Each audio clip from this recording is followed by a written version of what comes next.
بركة باشي برفض أنا قال الله.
وعدم القبول بالخروقات، ونقول للشعب العراقي الكريم الخروج بمظاهرة مليونية والمطالبة بخروج جميع القوات الأجنبية المحتلة من أراضينا وحفظ سيادة وكرامة العراق.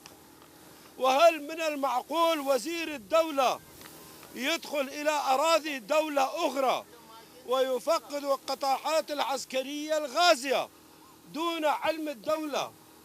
أليس هذا استهانة بالجهة المقابلة حتى دون إشعار القيادات العراقية بذلك؟